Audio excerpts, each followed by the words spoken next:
আসসালামু আলাইকুম সবাইকে। সবাই কেমন আছেন? আশা করি সকলে ভালো আছেন এবং সুস্থ আছেন। দেশের মার্কেটে অফিসিয়ালি ইনফিনিক্স এর পক্ষ থেকে আসার মতো বেশি সময় আগে নতুন একটি মিড বাজেট সেগমেন্টের killer smartphone Infinix Hot 11s launch হয়ে গিয়েছে। আমরা জানি আমাদের অনেকটাই লেট হয়ে গিয়েছে, বাট তারপরেও আজকে আমরা এই ফোনটির একটি আনবক্সিং ভিডিও করবো এবং ফার্স্ট ইমপ্রেশন দিব আপনাদেরকে, এবং খুব শীঘ্রই এটা একটা ফুল রিভিউ আমাদের চ্যানেলে আসতে চলেছে।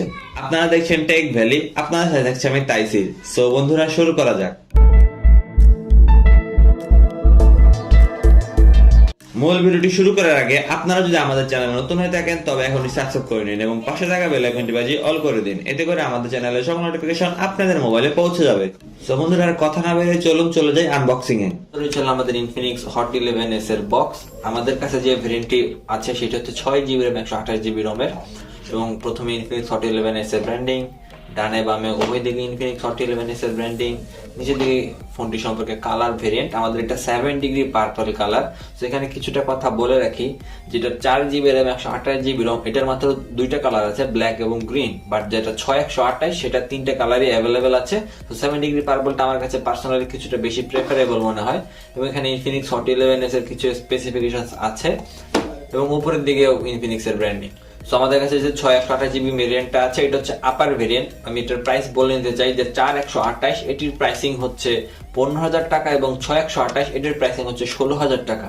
তাই আমি অফলাইন মার্কেট থেকে নিয়েছি। অফলাইন মার্কেটে আপনার অবশ্যই 500 টাকার মতো অফ পেয়ে যাবেন দুইটি ভেরিয়েন্টের বেলাতেই। সো বন্ধুরা, আর কথা না বেরিয়ে আনবক্সিং করা যাক। আমার মনে হয় ইনফিনিক্স কে তাদের এই বক্সিং এর প্রতি কিছুটা নজর দেওয়া উচিত। এইরকম একদম অ্যানালগ স্টাইলের বক্সিং অনেক আগের, কারণ এখানে কিছুটা উন্নতি করার সুযোগ আছে ইনফিনিক্স এর পক্ষ থেকে। সো আপফ্রন্ট আমরা একদম আপফ্রন্ট পেয়ে যাচ্ছি আমাদের ডিভাইসটি ইনফিনিক্স হট 11s। তো এটা হচ্ছে পার্পল, 7° পার্পল কালার, আর দুইটি কালার আছে আগে বলেছি, ব্ল্যাক এবং গ্রিন। একটি চার্জিং ব্রিক, এটি একটি 18 ওয়াটের চার্জিং ব্রিক বন্ধুরা। সো বক্সে ফাস্ট চার্জার থাকছে, এবং গ্রিন একটা টিন থাকছে, দেখতে অনেক সুন্দর লাগে যেহেতু একটা ফাস্ট চার্জার। সো এটাই অবশ্যই একটি ভালো দিক। বক্সে আরো থাকছে একটি type C data cable. So এটা অরেঞ্জ টিন্ট আছে, নির্দেশ করছে এটি ফাস্ট চার্জিং কে সাপোর্ট করে। সো এটা অবশ্যই আরো একটি ভালো দিক। বক্সের ভিতরে ফার্দার থাকছে আমাদের একটি নরমাল মানের টিপিও কেস। এখানে একটু ভালো মানের হার্ড কেস ব্যবহার করলে ভালো করতো। তারা কিন্তু ইনফিনিক্স হট 10 প্লে ওই স্মার্টফোনটিতে একদম হার্ড কভার দিয়েছিল। সো এটা মনে হয় দিলে একটু বেশি বেটার হতে পারতো। এছাড়াও থাকছে আপনাদের সিম ইজেক্টর টুল, একটি ডলার বিল। সো এটা এক্স ক্লাবের, তাদের যে এক্স ক্লাবের ইনভাইটেশন, জাস্ট একদম নরমাল দেখার মতো। এটা হচ্ছে ওয়ারেন্টি কার্ড এবং ইউজার ম্যানুয়াল। সো এই মোটামুটি বক্স কন্টেন্ট। আমরা এখন চলুন মোবাইলের দিকে ফিরে যাই। সো বন্ধুরা, এই হচ্ছে মোটামুটি বক্স কন্টেন্ট। এখানে কোনো ইয়ারফোন নাই বা কোনো ফ্রন্টে স্ক্রিন প্রোটেক্টর ব্যবহার করা হয় নাই। সো আমি এখানে কিছুটা হতাশ। স্মার্টফোনটির ওভারলুকের যদি কথা বলেন, রিয়ারে অবশ্যই একটা ক্যামেরা মডেলটা খুবই সুন্দর দেখতে লাগে, এবং রিয়ারে ফিঙ্গারপ্রিন্ট সেন্সর থাকছে, এবং এটা ব্যাকটা অবশ্যই প্লাস্টিকের। ডান পাশে থাকছে ভলিউম রকার, এবং তার ঠিক নিচে থাকছে পাওয়ার বাটন। একদম নিচের দিকে থাকে type C port, primary microphone, 3.5mm headphone jack port এবং স্পিকার গ্রিল। বাম পাশে থাকছে সিম ট্রে। উপরের দিকে একদম ক্লিন, কিছুই নাই। এখানে জাস্ট লেখা, just the future is now, এটা একটা জাস্ট ব্র্যান্ডিং করা হয়েছে। সো এবং এখানে কিন্তু বলে রাখি ডুয়েল স্টোরেজ স্পিকার ব্যবহার করেছে, যে ইয়ারপিসটা স্টোরেজ স্পিকার ব্যবহার করে এটা একটা ইমার্সিভ সাউন্ড এক্সপিরিয়েন্স দেবে আপনাদেরকে। সো এই হচ্ছে মোটামুটি ওভারলুক। ওয়েট ডিস্ট্রিবিউশনের কথা বলেন, ঠিকঠাকই আছে, যথেষ্ট টল ফোন, যেহেতু অনেক বড় একটা ডিসপ্লে। একটা বডি ফ্রেমটা প্লাস্টিকের। ফ্রন্ট ডিজাইন এবং লুকসের বেলা আমার এই কালারটি পার্সোনালি ভীষণ পছন্দ হচ্ছে। আর গ্রিনটা অনেকের পছন্দ হতে পারে, ব্ল্যাকটা তো একদম সাটল একটা কালার। সো সবকিছু মিলে কালার এবং ডিজাইন এবং বিল্ড কোয়ালিটি অবশ্যই এই ফোনটির পারফেক্ট আছে। ফোনটি আমরা একটু সেট আপ করি, তারপর আপনার সামনে আবার হাজির হচ্ছি। সো মোবাইলটি সেট আপ করার পরে মাত্র 2-3 ঘন্টার মধ্যে হয়েছে আমরা যে স্মার্টফোনটি চালিয়েছি। সো ইনিশিয়ালি আমি ডিসপ্লে থেকে শুরু করতে চাই। এতে ব্যবহার করা হচ্ছে একটি 6.78 ইঞ্চির IPS LCD panel, full HD plus রেজুলেশনের, অর্থাৎ 1080p। ডিসপ্লের ব্রাইটনেস 500 নিটস ম্যাক্স, ডিসপ্লের PPI 395, এবং এতে থাকছে 90 হার্জ রিফ্রেশ রেট এবং 180 হার্জের টাচ ট্যাপিং রেট।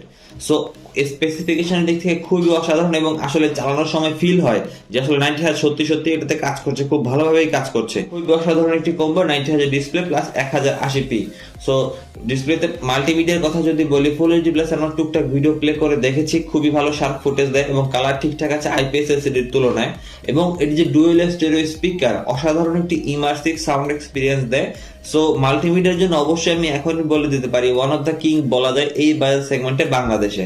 ডিসপ্লের ব্যাপারে আরেকটি কথা, এতে প্রোটেকশন হিসেবে ব্যবহার করা হচ্ছে এনইজি গ্লাসের প্রোটেকশন। এটি জাপানিজ একটি কোম্পানি, যদিও কর্নিং গোরিল্লা গ্লাস হলে ভালো হতো, বাট এরকম বাজেট সেগমেন্টে কিন্তু কেউ কোনো রকম প্রোটেকশন দিচ্ছে না ডিসপ্লেতে অন্তত। তো নাইম আমার থেকে তো কালার আমার ভালো, সো এনইজি গ্লাসের প্রোটেকশন অ্যাপ্রিশিয়েট করার মতোই। Section out of the box এতে থাকছে অ্যান্ড্রয়েড 11 এবং XOS 7.6। এখানে আমার কিছুটা কথা আসে, অনেক বেশি ব্লোটওয়্যার আছে এটার মধ্যে, বা অনেকগুলো আছে আনইনস্টলও করা যায় না, সো রিমুভ করা যায় শুধু, আর ফোর্স স্টপ করা যায়। সো এখানে আমি কিছুটা হতাশ। ইনফিনিক্সকে তাদের ইউআই এর দিকে কিছুটা নজর দেওয়া উচিত বলে আমি মনে করি। পারফরম্যান্স সেকশনের প্রসেসরে ব্যবহার করা হয়েছে একদমই নতুন Mediatek Helio G88, একটি 12 ন্যানোমিটার ফেব্রিকেশনের তৈরি প্রসেসর। জিপিইউ সেকশনে ব্যবহার করা হয়েছে Mali G52 MC2, একটি Octa কোর সিপিইউ ব্যবহার করা হয়েছে 2টি core 2.0 GHz clock Cortex A75 core, বাকি 6টি core 1.8 GHz clock Cortex A55 core. 6GB এবং 4GB LPDDR4X Ram টাইপ থাকছে এবং 128GB eMMC5 মেমোরি থাকছে। এছাড়াও এতে 3in1 সিম স্লট থাকছে, অর্থাৎ দুটি সিম একটি মেমোরি কার্ড একসাথে ব্যবহার করতে পারবেন। সো সবকিছু খুবই ইমপ্রেসিভ বাজেট অনুপাতে। আমরা টুকটাক জাস্ট নরমালি একটা দুইটা গেমিং করে দেখেছি, বাট এই একটা দুইটা গেমিং দিয়ে আমি পারফরম্যান্স যে অনেক ভালো সেটা বলতে পারবো না, বাট ইনিশিয়ালি টুকটাক কোনো ল্যাগিং লক্ষ্য করিনি। ইউআইতে প্রসেসর ঠিক মতো সামাল দিতে পারছিল 90 Hz। আসলে পারফরম্যান্স নিয়ে বিস্তারিত আলোচনা করা হবে। ক্যামেরা সেগমেন্ট, এটাই সেটের অন্যতম শক্তিশালী দিক। এতে রিয়ারে সিঙ্গেল ক্যামেরা 50 মেগাপিক্সেলের f1.6 অ্যাপারচারের মেইন সেন্সর, বাকি দুইটা f2.4 অ্যাপারচারের ডেপথ এবং ALS, ওইটা কোনো কাজের না।